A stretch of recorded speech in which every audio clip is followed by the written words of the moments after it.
NASA just announced it has discovered organic materials, the building blocks of life, all the way on Mars. But that's not the only fascinating space-related news to come out recently.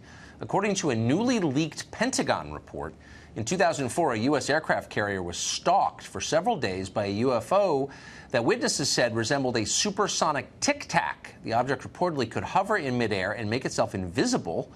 This shocked to confuse the Navy pilots who monitored it. Nick Pope is a journalist and investigated UFO sightings for the British government. He joins us tonight. Nick, why would information like this, I know you've seen this a million times, but why would we need to read about it because it was leaked? Why wouldn't the U.S. government tell us this? Is there some reason?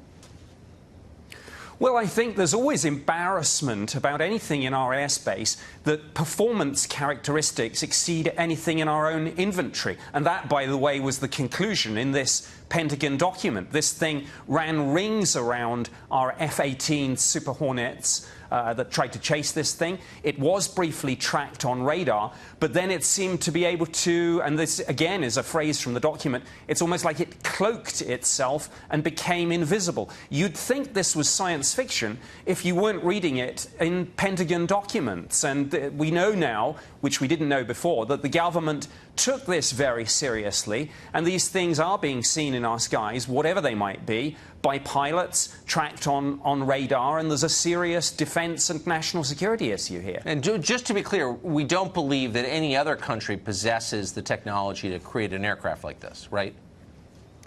Absolutely correct, yes. One of the things that went into this report was obviously looking to see if this sort of thing was anything in our own inventory and indeed anything that any other nation has. I mean, certainly when I was investigating UFOs for the British government, we knew that some of these things would turn out to be secret prototype aircraft, drones and missiles, but we always knew through our own intelligence sources, you know, who has what, so you can eliminate that.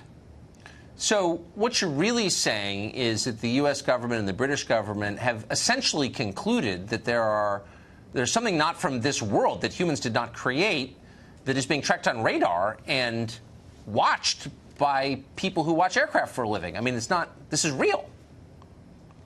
It is real. Now, the government doesn't go so far as to say these things are extraterrestrial, but certainly when I was doing this for the Ministry of Defence, our policy statement said neither do we rule out that possibility. We said that we kept an open mind on this. But of course, you know, these things, when their speeds and manoeuvres are in excess of anything that you've got or anything that you're aware other nations have, you are forced almost to think the unthinkable. And absolutely. Part of the problem with this, of course, was just that senior political figures and military chiefs often just said UFOs, and they rolled their eyes, and it was the ridicule factor. This seems like we were able to say. I'm sorry, we're out of time, Nick, but this just seems like a story that we should be covering much more than we do, and I hope you will come back. Thank you. Thank you, I will do.